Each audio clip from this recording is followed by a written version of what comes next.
We're going to continue with anatomy and biophysics, biophysics today of respiration, of the respiratory system.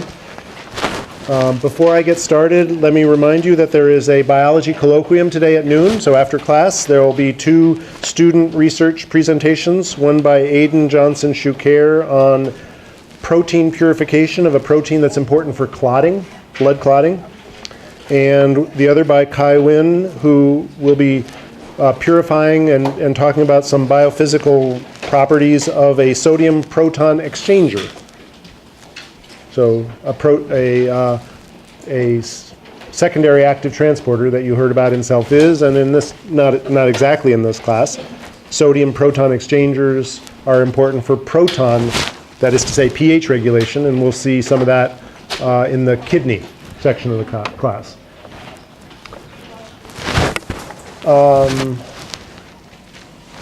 So let's see.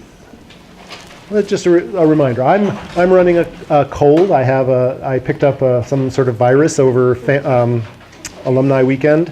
So I'm coughing because I'm producing too much mucus. What cells are making that? Goblet cells. Where are those goblet cells located? Epithelium of conducting airway, right? Trachea, bronchus, bronchioles, but not in the respiratory airway.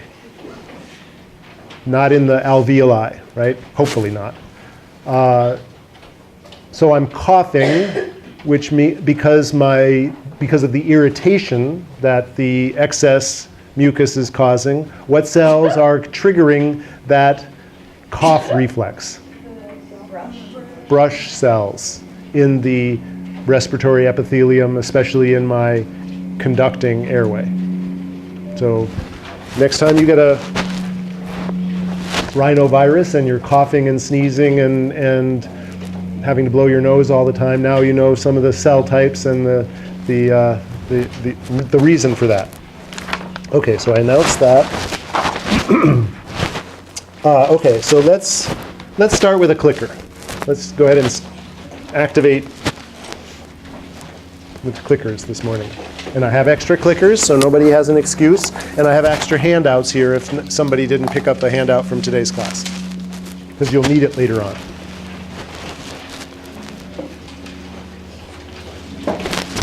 Is this working okay? Okay, which of the following are part of the conducting airway that we just talked about?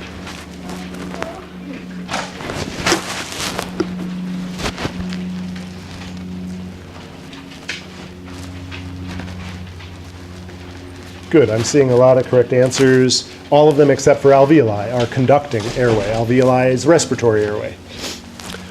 Which of the following statements about the conducting airway are true? That gives you a hint that there's more than one.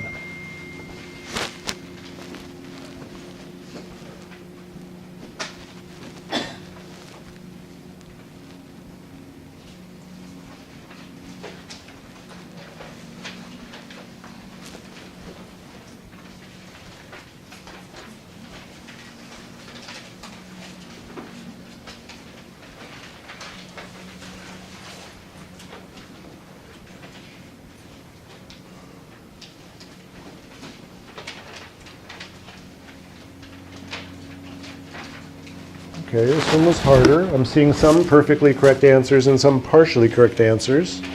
The best answers are C and D.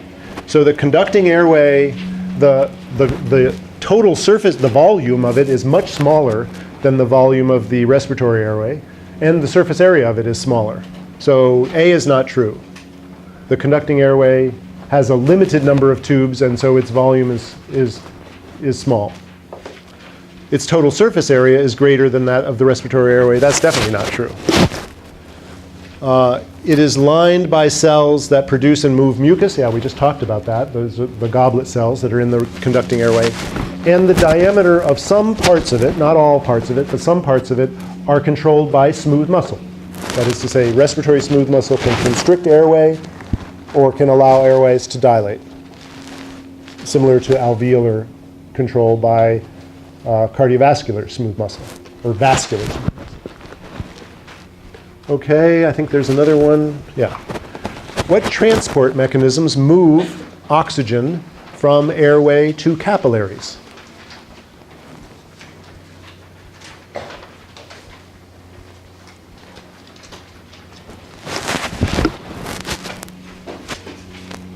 Yeah, you're all getting that. Simple diffusion. It's just diffusion. Which of the following statements about respiratory airway are true?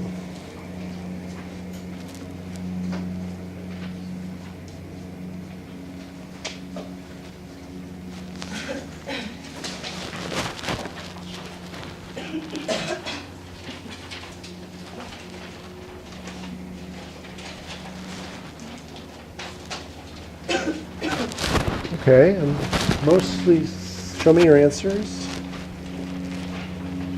I'm mostly seeing correct answers, but a few mistakes. It's A and C. It is the site of gas exchange with, remember we're talking about respiratory airway. That's where gas exchange happens. And some of its cells produce surfactant that we're going to talk about in just a minute. Remember, the type 1 alveolar cells are important for making the thin barrier between the air and the blood, and the type 2 cells produce surfactant, which is critically important, and we're going to talk about in a minute. And so, okay, next I wanted to come back to this cartoon, which shows respiratory smooth muscle controlling the diameter of that airway. It shows the alveoli with the network of capillaries, a large surface area of both capillary and alveolar surface area to allow for maximal diffusion of oxygen to the blood and carbon dioxide from the blood. What are the other? Those are the main points of this cartoon. And then just to orient you with this cartoon from your text, the idea here is that if we were to sort of section this in half, cutting through both the terminal bronchiole, sort of cutting that one in half and cutting this in half, one cut, we could generate something that looks like this. There's the dissected or cut respiratory bronchiole or terminal bronchiole coming into this sac of alveoli. And so we're seeing these bubbles of alveoli cut now in cross-section. This is idealized, obviously, but it shows the main points. And it shows, it cartoons the respiratory bronchiole with its cilia and goblet cells producing and moving mucus. And it shows the alveoli with their very thin type 1 cells, minimizing the thickness between the air, gas, inside the alveoli and the fluid, blood, or extracellular fluid outside of the alveoli. And this area blows up one of these, well, it blows up this one, but it blows up any thin barrier, right? The type 1 cells create this thin barrier. The endothelium is all of the capillary is also very thin, and so there's minimal thickness makes for maximal diffusion. So now let's talk about surfactant. Yes? So the respiratory bronchioles in this case has cilia and makes mucus, but it's part of the respiratory pathway. Well, so your book calls this a respiratory bronchiole. I guess it's a respiratory bronchiole because here's a respiratory bronchiole and it has off of it a alveolus. So this is a respiratory bronchiole, but other books would call this a terminal bronchiole, and because it's terminating in this cul-de-sac or this dead end of alveoli. So it's respiratory because it has these areas where gas exchange happens, but it's a bronchiole so that it has goblet cells and ciliated cells to produce and move mucus. So the only place that doesn't have it is alveoli. Yeah. Yes, exactly. So a respiratory bronchiole, the bronchiole part of it does have those, and the respiratory part of it doesn't.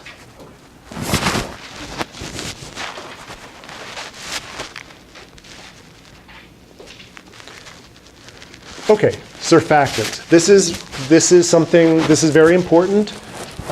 Some of you may know that premature babies are at risk of dying, mostly because of respiratory failure. Most of their organ systems are developed well enough to survive by the time, so a severely premature baby is what, 30 weeks as opposed to 40 weeks of normal gestation. So at 30 weeks, the newborn is very premature and is at risk for dying. And the reason for dying is respiratory failure. And the reason for respiratory failure is that their type 2 alveolar cells have not yet developed. They are among the latest to develop in a developing fetus. And so what you're going to learn about right now is it's physiologically important and it's medically important because it is the reason for for death in premature babies. So what is surfactant? Surfactant is a lipid/detergent-like molecule that lines the inside of the airway, the airway, in respiratory airway, in alveoli. So this is a cartoon of surfactant. So let's go from the outside. Here, what type of cell is this cartooning? It's a type 1 alveolar cell, a thin cell that is lining the inside of the airway. Out here would be the capillaries. Here is the air or gas inside the alveoli. So type 1 cell, a thin layer of fluid, right? Nothing is dry in the body. So a thin layer of water or, extracellular fluid. And that fluid is then lined with a monolayer, not a bilayer, but a monolayer of surfactant. And surfactant is a lipid mixture. So like lipids, it's got a hydrophilic end and a hydrophobic end. And the hydrophilic end, it's energetically favorable for it to be in contact with the fluid that lines the inside of the airway, this thin layer of fluid. And the hydrophobic end it's energetically unfavorable to be in contact with fluid, so it's in contact with air. So it forms a monolayer.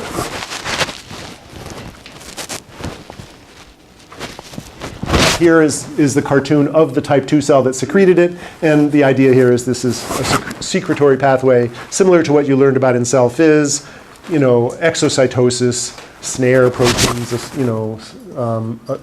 for vesicle trafficking, fusion and release of this lipid, of the surfactant molecule, which then organizes itself at the air-water interface. Okay, so that's what surfactant is, and reiterating that surfactant is secreted by type 2 alveolar cells. So what do we not want to worry about? We don't have to worry about the macrophage, an immune cell that is important for sort of surveying the immune condition, getting rid of bacteria that might have gotten in here, etc. But we do want to focus on surfactant. Okay, so now why? What is surfactant doing for us that is so necessary that without it we die? This is biophysics. So I'm going to walk through this slowly. It's physics, but it's important. So the idea here, so this is a cartoon from your book that is cartooning a terminal bronchiole connected to two alveoli, right? It's a very simple alveoli connection. It's idealized, right? So this image here is less idealized, but you could simplify this to a bronchiole connected to one alveolus and another alveolus, right? just for simplicity's sake. A bronchiole connected to two alveoli. Physics, the physics of tension is this equation. And it's got a name, and I'm blanking on the scientist's name. So this is so-and-so's equation. The pressure inside a chamber is equal to 2 times the tension of the chamber. This is assuming that this chamber has surface tension, which all of these things that with all of the alveoli have surface tension because they're basically bubbles. The pressure inside a bubble is the surface tension divided by the radius of the bubble. It's a gas law associated with, I think it was to explain bubbles. I'm not sure. But it explains alveoli. Okay, so there's the law. R is the radius of the bubble. So what this law, physical law, we can't break it, what this physical law says is that the pressure in a large diameter vessel with a large radius is lower than the pressure in a small bubble with a small radius, because if the larger the R, the lower the pressure. If there is the same physics of surface tension of the two chambers, right? If surface tension doesn't change, then T is a constant, and what's different is the radius of these two things that are connected to each other. So the prediction is that in this simplified diagram, the pressure here is greater than the pressure here. Right? Does that make sense? Because the radius here is lower than the radius here. And you could say, okay, well, this doesn't make sense for, the cartoon, but, not all alveoli are exactly the same size. Some are slightly bigger and some are slightly smaller. The differences aren't this big, but there are differences. And the law is the law. And a smaller radius bubble will have a higher pressure than a larger radius bubble because of the law. Well, gases move from an area of high pressure to an area of low pressure. And there's no barrier to gas movement. So gas is going to move from the bubble with high pressure to the bubble with low pressure. And so the prediction is that in this simplified situation where the law holds and the surface tension is a constant defined by the properties of the bubbles, that the small bubbles are going to collapse and the large bubbles are going to take all the gases from the small bubbles. The big bubbles win. And so all the small bubbles collapse into one, if they're connected, they'll collapse into one big bubble. But the surface area of one big bubble is much less than the surface area of thousands of little bubbles. And so the surface area then becomes, the surface area reduces. And that's why it's, hazardous to our health. Well, we'll see. So this isn't completely intuitive, but I have a little display that sort of helps to prove that it's true. So this is an alveolus, and this is an alveolus, and this is a conducting airway. And now I'm going to inflate the alveoli.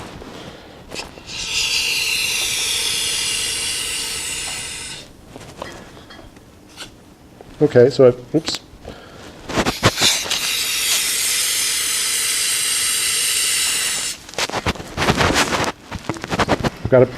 It's leaking. I've got a pretty big one. Let me do it fast.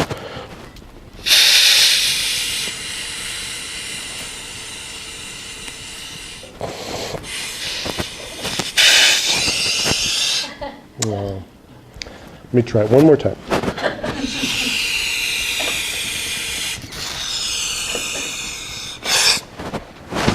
Now my prediction is the small one, it went too fast. Let me try this again.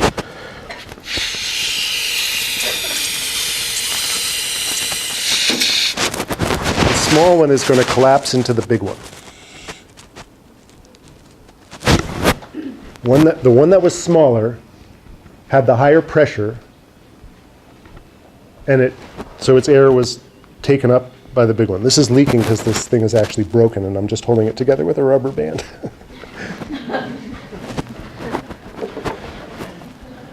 I have to fix that. So that was trying to demonstrate that this is in fact true. Okay? So now we get to surfactant. What surfactant breaks this rule? Well, it modifies the rule. Because if we put surfactant in the inside, so remember if we line the airway with surfactant, what surfactant does is it lowers the surface tension, and the lowering of surface tension is proportional to how packed together the surfactant is. If the surfactant monolayer is all packed together, it lowers the surface tension more than if the surfactant is sort of spread out. And so as a small diameter bubble would put its gases into the large diameter bubble, if it were to get smaller, the surfactant monolayer is going to pack together more. That's going to lower surface tension. So now, as the radius decreases, the tension decreases, and the pressure does not increase. And so what this does is it allows the pressures in connected alveoli to remain the same, even when their radii are not the same. So you said as radius decreases, then what? So a thought experiment. If the radius of one of these bubbles were to decrease, the surfactant monolayer would pack if this were to get smaller, then the surfactant is going to pack together more. Because this amount of surfactant is now in a smaller surface area. The packing together of more surfactant lowers the surface tension. So surfactant is it's a detergent-like molecule. I don't know if you've ever played with water and soap. Soap. Water has a lot of surface tension. If I were to put a droplet of water here on this table, it would ball up into a droplet. But if I were to add any surfactant to it, like a detergent, it would spread out. It would destroy the surface tension. It would lower the surface tension, and it would wet the entire table. Right? So water has a lot of surface tension, and surfactant lowers it. And the lowering of the surface tension, if we lower the surface tension as we lower the radius, which is what that surfactant does as it packs together more and more, lowering the numerator as we lower the denominator keeps the pressure equalized.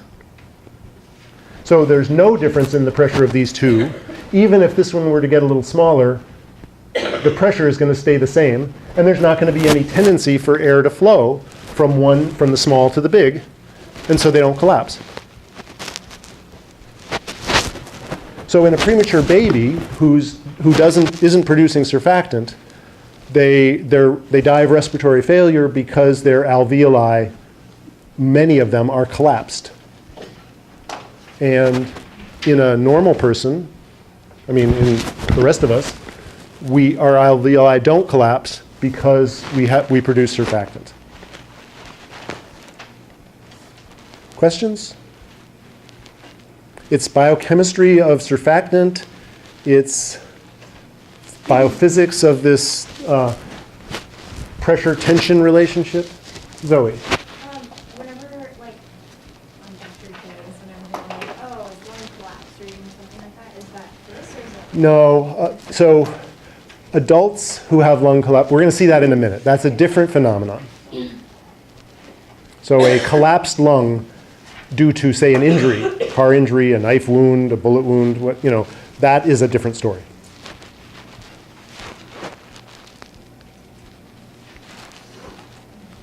Qua? May you come back to the previous picture? So surfactant is formed by the type 2 cell. Is that the blue thing that makes surfactant? These things here, yeah, these are exocytotic vesicles where the surfactant is packed, ready to be exocytosed from the cell into the fluid. Forget about this tubular myelin. I don't know what that's about. So myelin and surfactant must be co-released, and the surfactant then lines the air-water interface. And it lines the air-water interface because it is amphipathic.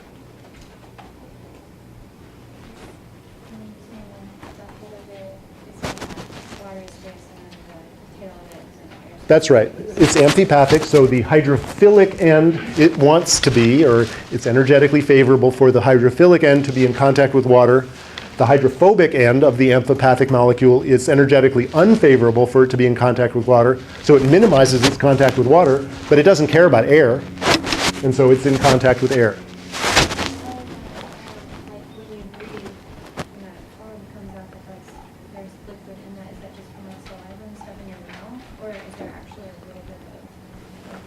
Well, I mean, we have our entire airway is humidified, mostly by the mucus in the conducting airway.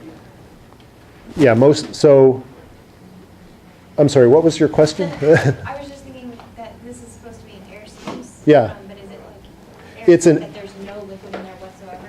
Oh, there's water vapor in here, so it's a gas space. So remember, air has water in it. I mean, it's got water vapor. The humidity in this room is not zero. It would feel like a desert in here if the humidity were zero. So air has water vapor in it, and so does this space. But water vapor is not, these hydrophobic ends don't care about water vapor. They care about being away from liquid water. Yes?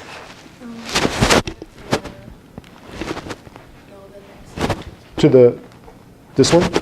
So why is it a problem when the small alveolus moves its air bigger? Because thousands of small alveoli have a much greater surface area than one big alveolus. And remember, diffusion is proportional to surface area, and diffusion is what drives gas exchange. So if the surface area goes down, the ability to diffuse gases goes down, and if the ability to diffuse gases goes down, we can't get rid of the carbon dioxide and we can't get the oxygen we need for metabolism.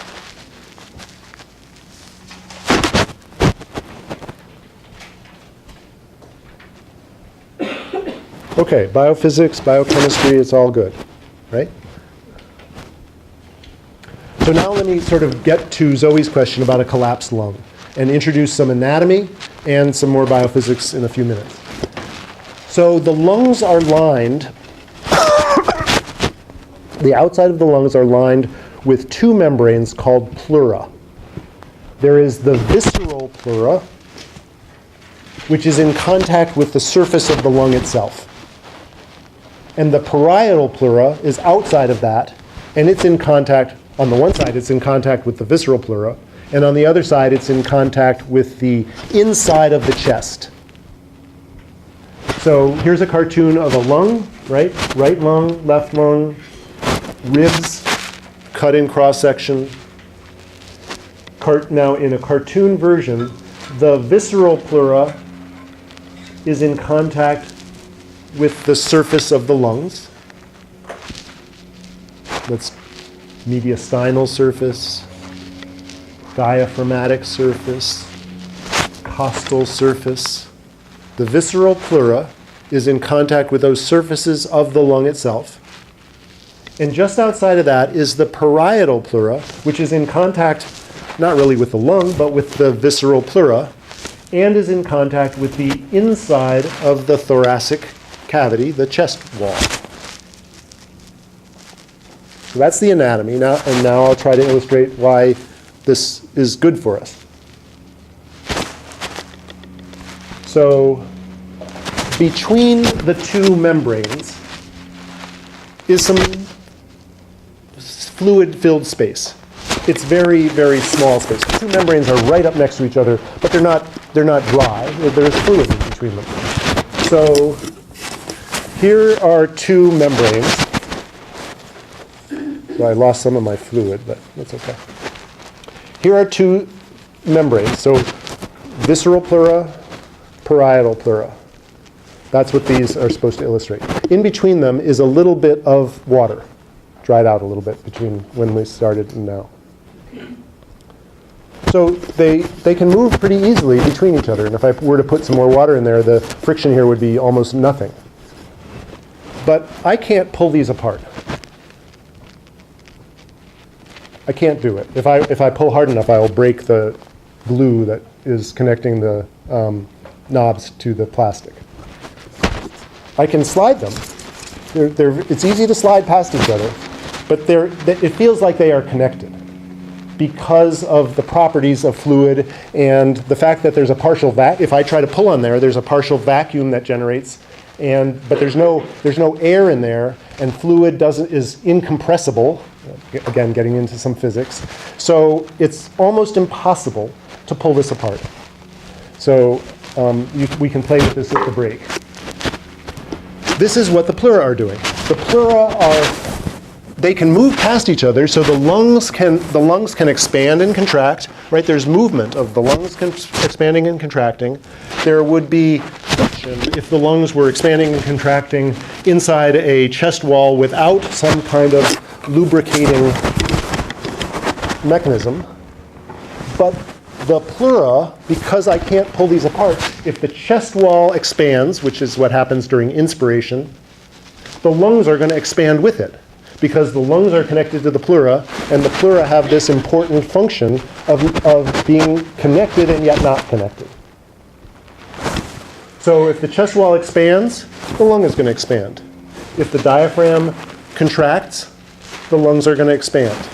The pleura are what are maintaining the connection between the lungs and the chest cavity. The lungs are not physically connected to the chest except through this pleural connection.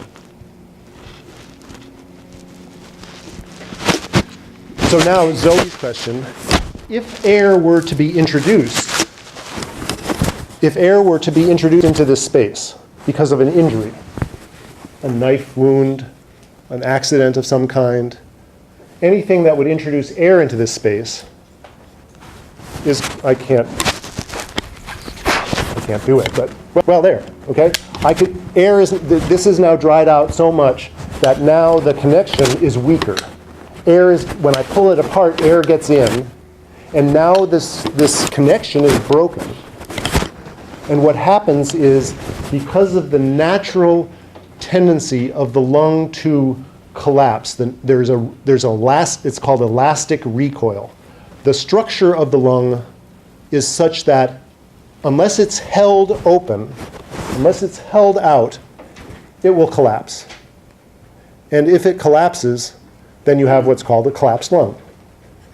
And the way to treat a collapsed lung, which is what Zoe was asking about, is to reseal the pleura and then artificially inflate the lung so that it's back in contact with the pleura again. So that's why tend to stick something into the chest cavity is reinflation. That's right.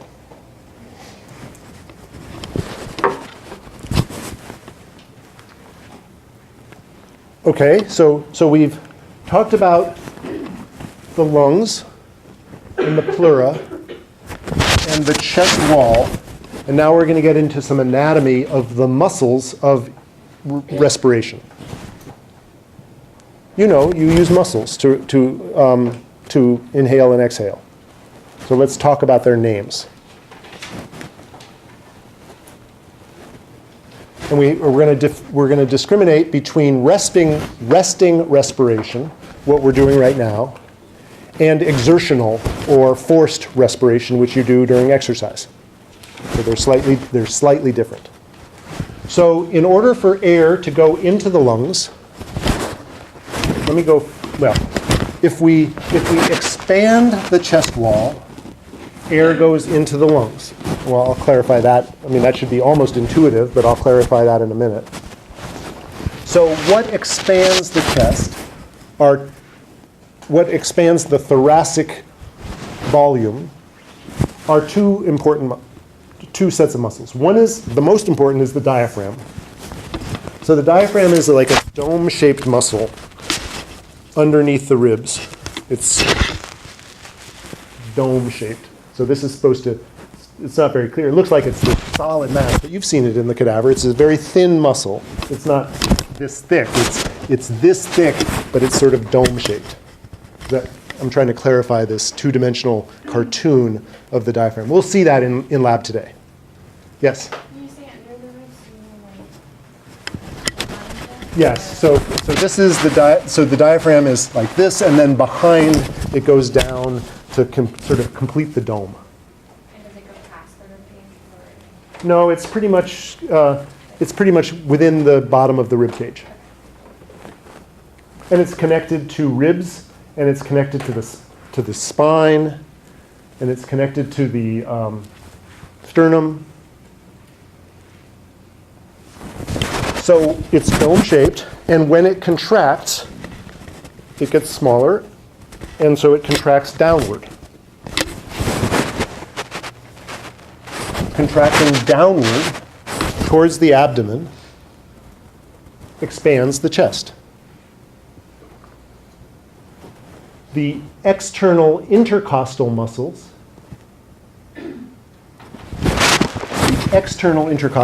which we'll see on the cadaver today, also expand the chest.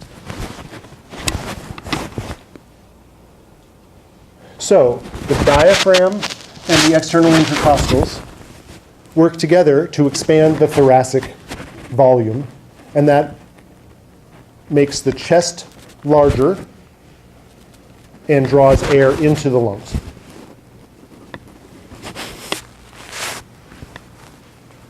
The same thing happens for active or exertional respiration, except that we recruit some additional muscles. So the diaphragm is active, the external intercostal muscles are active, and in addition, there are some muscles in the neck we use to raise up the chest cavity even more, and those are the scalenes and the sternocleidomastoid.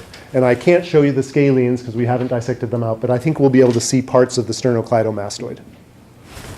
Here in the neck, attached to the clavicle and to the ribs, also serve to raise up the chest. And so if you're really working out, you're using these muscles as well as the diaphragm and the external intercostals to maximally inflate your lungs by maximally expanding the chest cavity.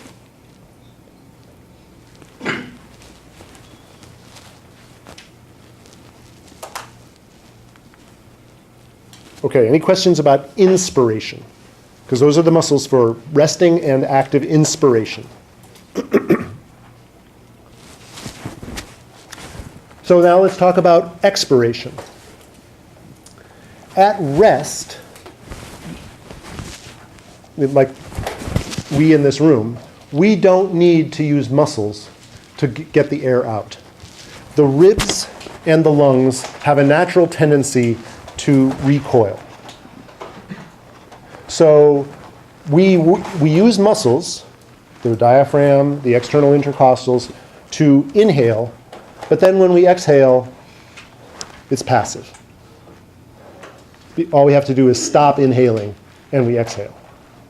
So there are no muscles of resting expiration.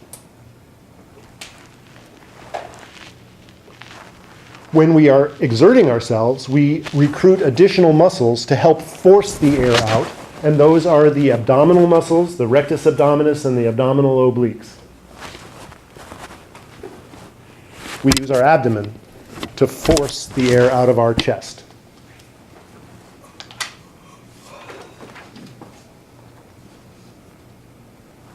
So those are the muscles.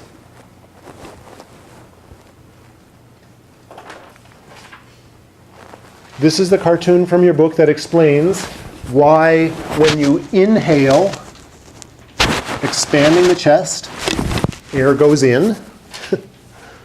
This is what I think is intuitive. Your book makes it look like it's complicated, but it just isn't. When you expand the chest, the pressure inside the chest goes down because you're expanding the volume, gas law sort of thing. The pressure goes down, so air goes in. When you contract the chest, the pressure in the alveoli goes up, and so air goes out. So changing the volume by, when we inhale, change the volume, lowers the pressure. Let me do that again. Inhaling, I'm going to talk it and then do it. I can't do it both at the same time. Because I can't speak while I'm inhaling, right? It's one of those things. So I'm going to contract my diaphragm, expand the chest, lower the pressure inside the chest, because expanding the volume lowers the pressure, and air is going to flow in.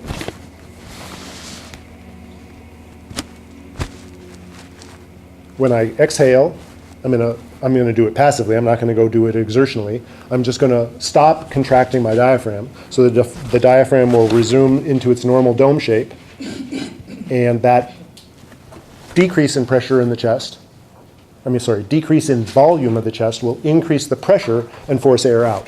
So inspiration, expiration. It's pretty intuitive. You've been doing it your whole life.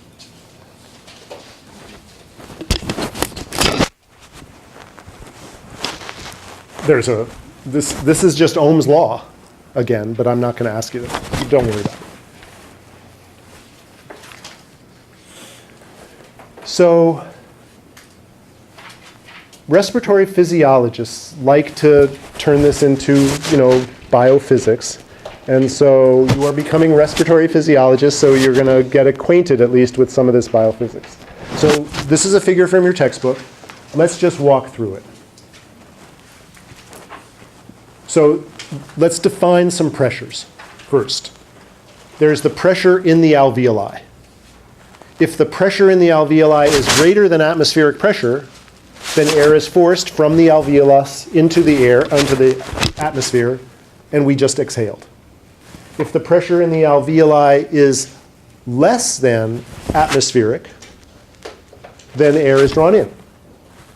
So alveolar pressure is what defines whether air is going to go out or go in, because it's defined relative to atmospheric pressure. Can you say it again? The alveolar pressure defines whether air is moving into the lungs or out of the lungs, and it's relative. All of these pressures are going to be relative to atmospheric, just the pressure that we're in on planet Earth.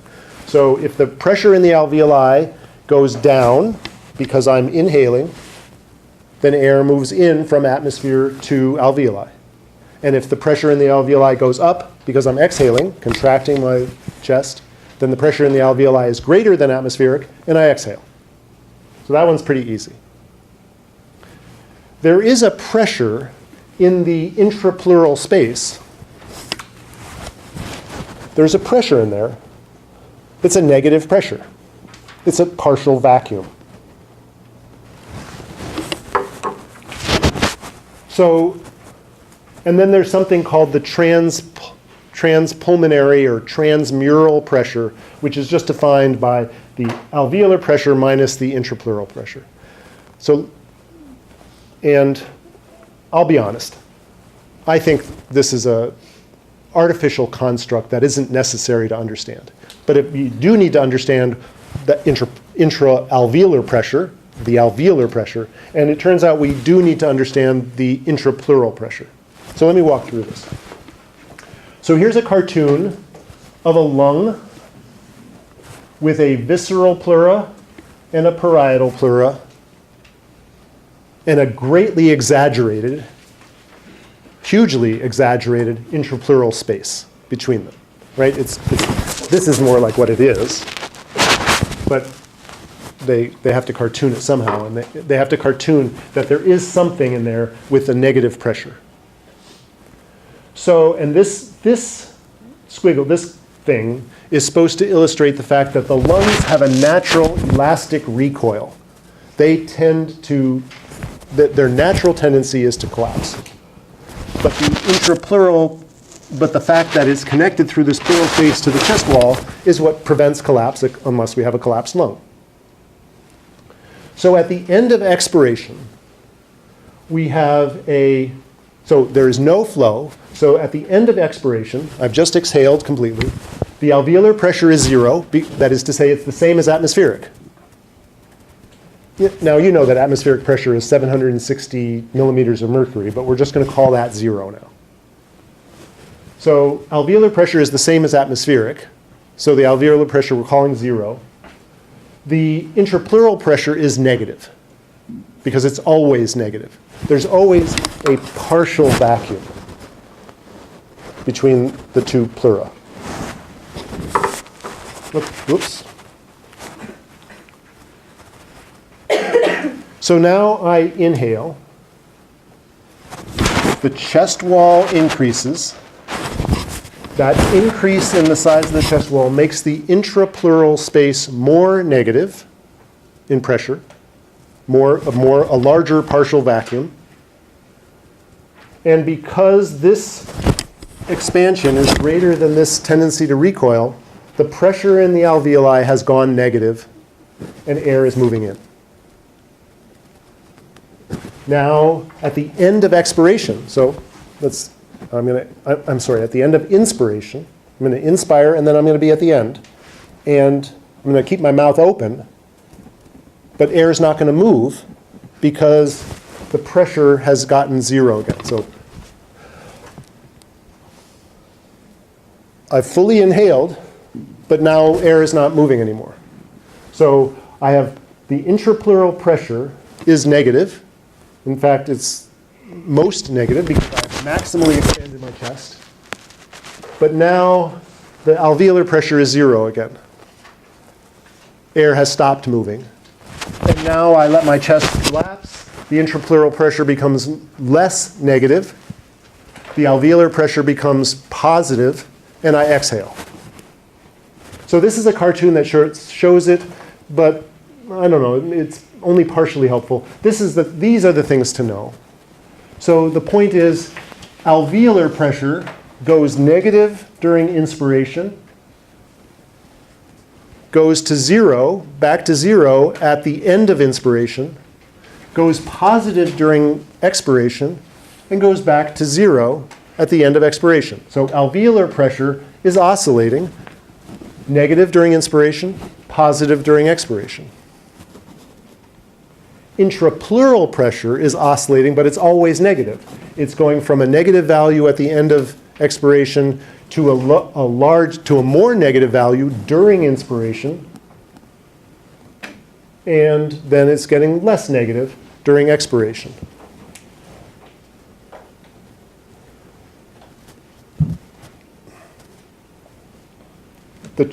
This is just showing the volume. We start at the volume of the lung is never 0, but we're just going to call that the baseline. And the volume goes up during inspiration and then goes down during expiration. That's pretty straightforward.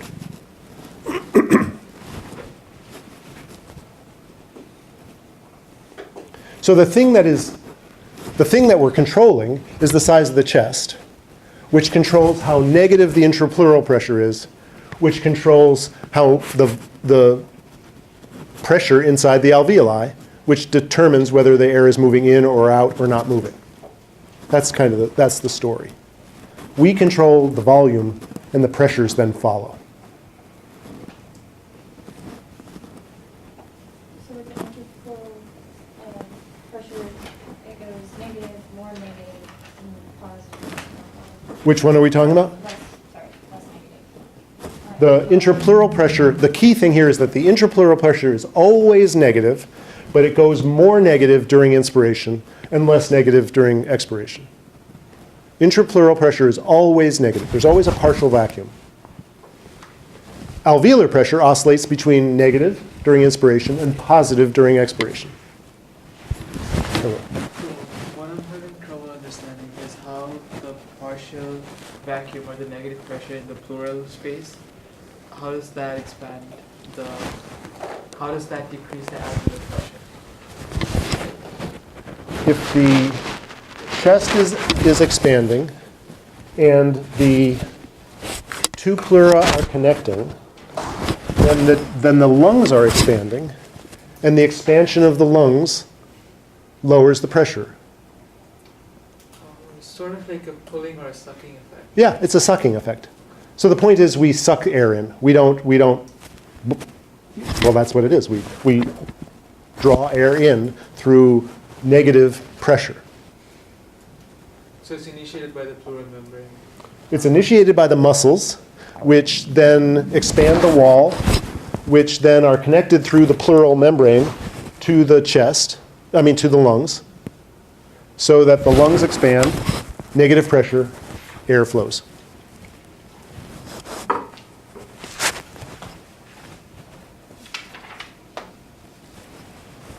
Okay, so let's take a break, and we'll do some clickers, and finish up after the break.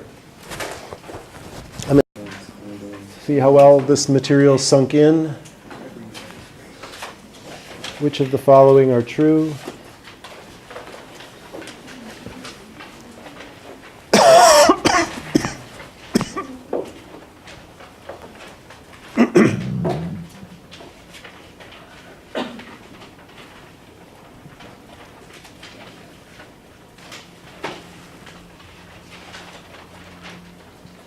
Yeah, seeing a lot of correct answers. They're all correct. Intrapleural pressure is always negative, in the normal situation. Elastic recoil always favors collapse of the lung. That's what the recoil does. Zoe? Saying lung collapse, you don't actually mean like the problem lung collapse, just the back to the small. That's right. That's right. Well, and this is why the lungs tend to collapse if the intrapleural pressure is not negative. If the intrapleural pressure is not negative because it has now been introduced to the atmosphere, and because there's a wound, a hole, if there's a hole between the air and the pleura, intrapleural pressure is now 0 because there's a connection between the atmosphere and the intrapleural. And if the intrapleural pressure is not negative, then elastic recoil causes lung collapse. Collapse of the lung is prevented by the pleural connection, in quotes, to the rib cage, because it's not connected, but except through this fluid-filled space. And alveolar pressure is positive during expiration and is negative during inspiration. So yeah, it can be both positive or negative. Not at the same time, obviously, but during the inspiratory cycle. Okay, which of the following are true?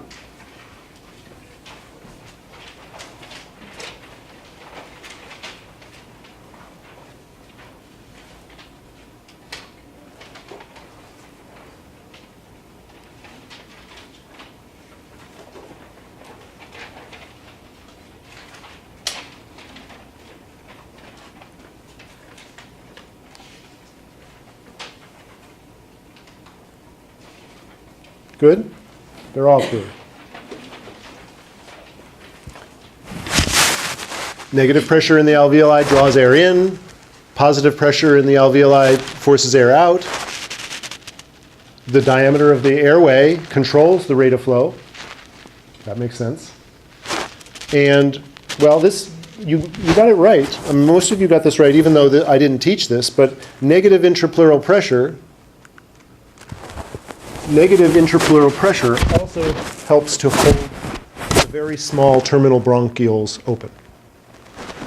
In addition to, negative intrapleural pressure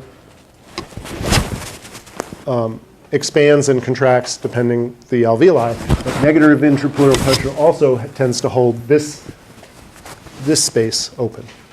And we'll see that in a respiratory clinical case next week. Yeah. I have a question about the seat. So the diameter of conducting air means, is it the diameter of the branches?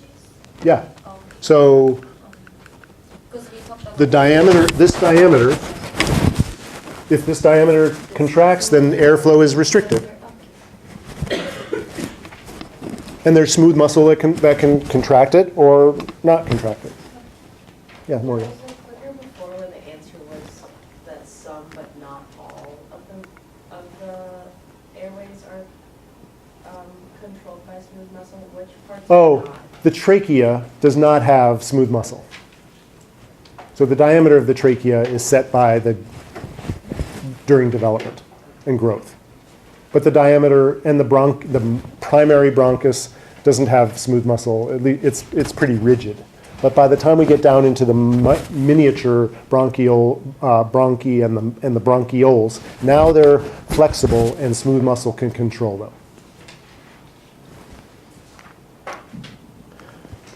Okay, so we're going to finish with some more anatomy,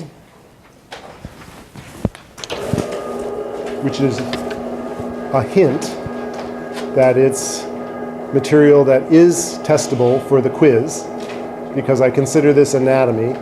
Why do I consider this anatomy? This doesn't look like an anatomical figure. It's the names of things, and I consider anything with names to be anatomical.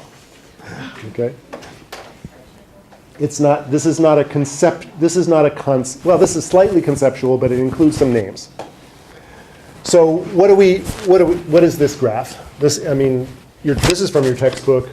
Every textbook on respiratory physiology has some version of this. So this is plotting volume of the lung, the gas volume of the lung, as a function of time during breathing.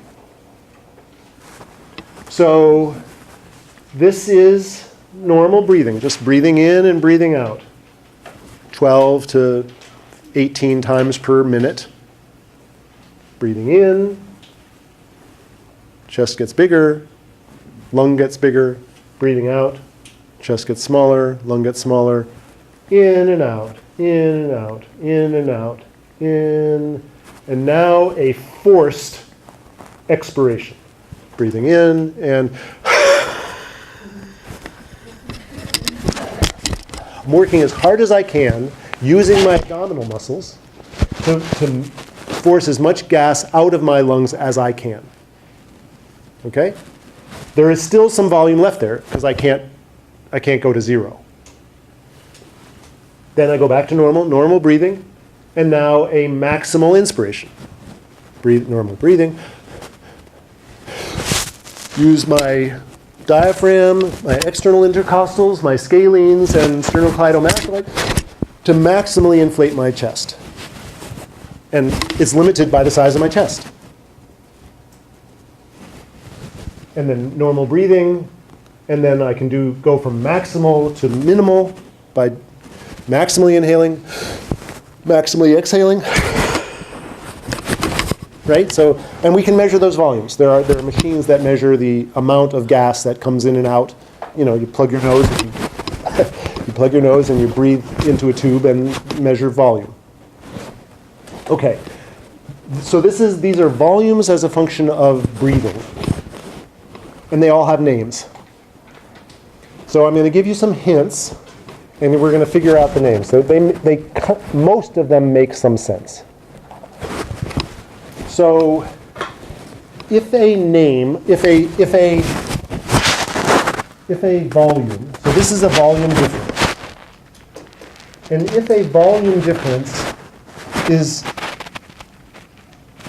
defined by itself, that is to say, this is just going from a normal expiration to a normal inspiration, we call those volumes. We call that a volume. So this is a volume. And let's find another volume. This is a volume.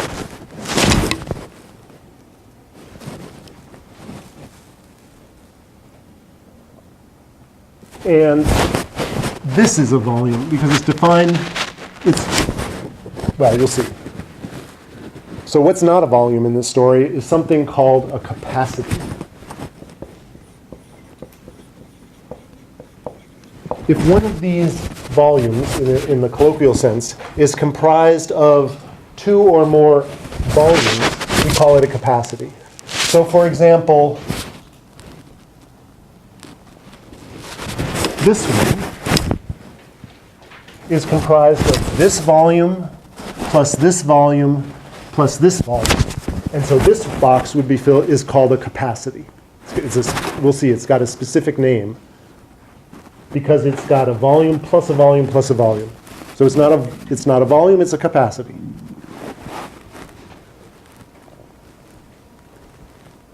Now there's some exceptions to this rule, but this is helpful. So let's go through these.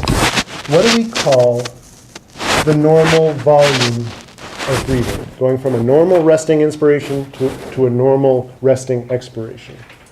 Anybody who's read the book knows the answer. Those of you who live near the ocean can be thinking of a word that you know from watching the sea move in and move out. What are those called? When the water moves in at high and then moves out at low? Tide. So what do we call this volume? The tidal volume.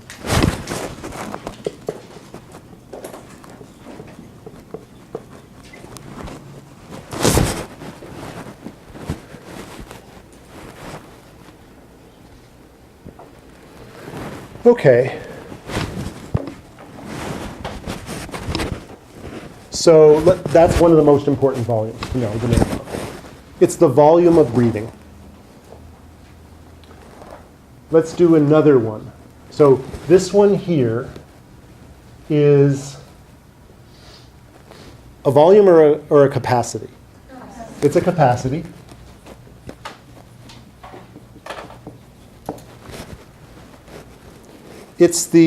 It's our capacity to live. I'm just using the words to try to give you a hint of what we would call this capacity. Maybe this doesn't work because it's gonna get more.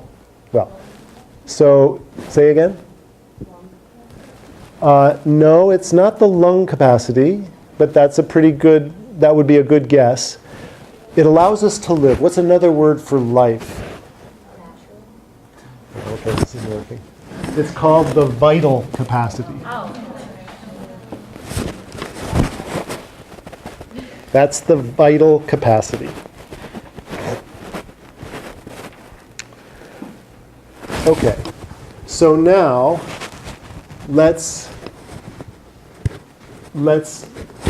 just finish this off. Learning these, I'm trying to make it seem like these are intuitive, but you can just memorize them, and that's good too. So is this one a capacity or a volume? A capacity, because it's this volume plus this volume. So this is a capacity. Is it related to inspiration or expiration? Right. So it is the inspiratory capacity. That's its name.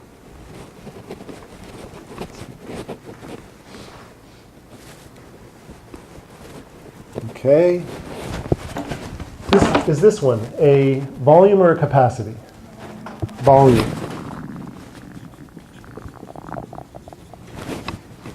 What is it? It's the volume left in the lung at the end of a maximal expiration. It's the volume that resides in the lung after a maximal expiration. What do we call that?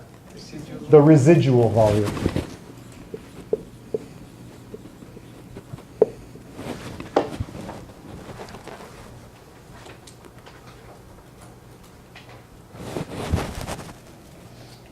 Is this a volume or a capacity?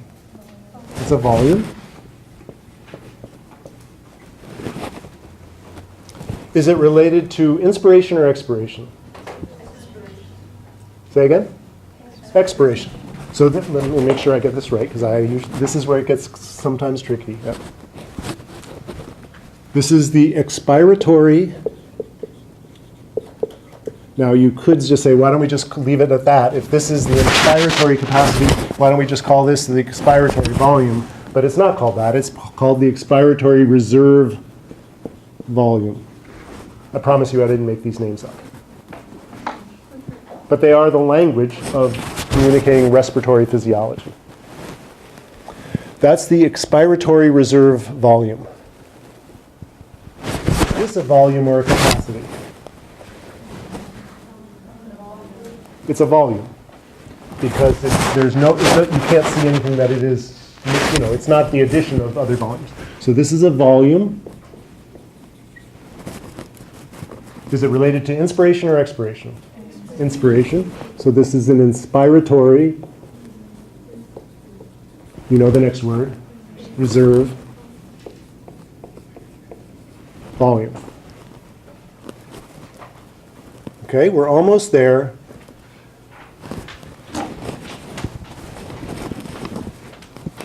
Volume or capacity? It's a capacity because it's made up of this volume plus this volume. So it's a capacity. And now the name system falls apart. It's called the functional residual. No, it's so screwed up that I usually. Oh yeah, I got it right. Functional residual capacity.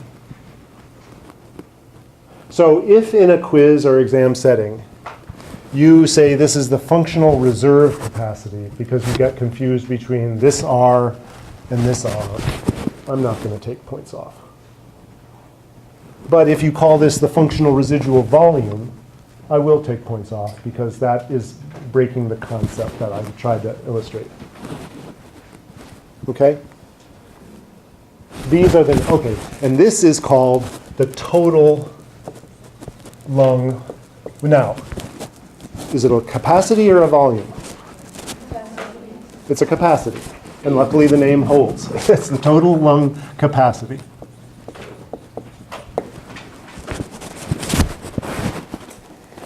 So the capacity and volume thing works. This name is the one that sort of breaks the logic, but it's just the name. So you do need, these are names, that makes it anatomy, and so you do need to know the names of these things, and it's on the PowerPoint. It will come in handy. It will come in handy, but not for the quiz. It'll come in handy for the problem set next week to know some typical volumes. So let's just leave this alone. We'll talk about this next week. But there is one more concept that I need to introduce for the quiz. And that is this concept of dead space.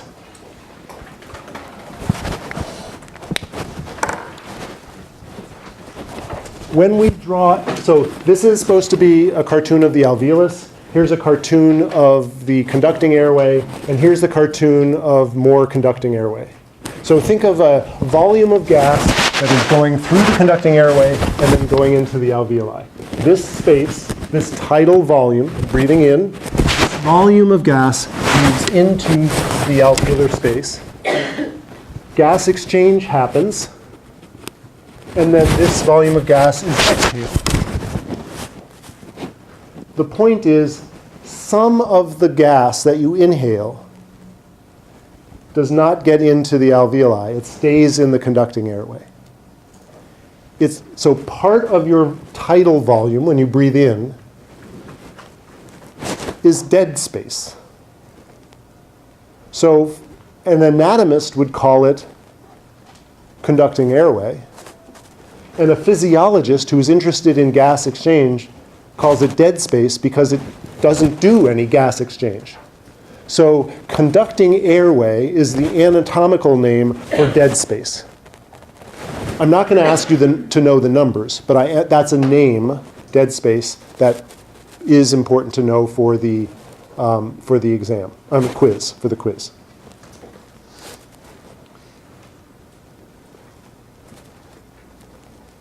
Some of the air that you breathe in with each breath gets into the alveoli and does gas exchange, and some doesn't, and doesn't do gas exchange, and it's just there. That's the idea. And if it's just there, it's not doing gas exchange, it's dead space. Is there a reason why you have this to maintain the pressure of the airway or something? the reason is that we have a lung that is a dead end. So air that comes in has to fill the tubes that, air that comes in has to fill the tubes that are conducting and aren't doing gas exchange. Okay, otherwise it will collapse. Well, why did we evolve a system that has tubes without doing respiration? I can't tell you. I can't tell you the answer to that. And why did we evolve this dead end route where air goes in and comes out the same tube? It would be efficient, right? In fact, more efficient if we drew air in and then expelled it out through some other tube, and now there would be no dead space because air drawn in one breath would do gas exchange in the next breath. That would be no dead. Birds have that, but we don't.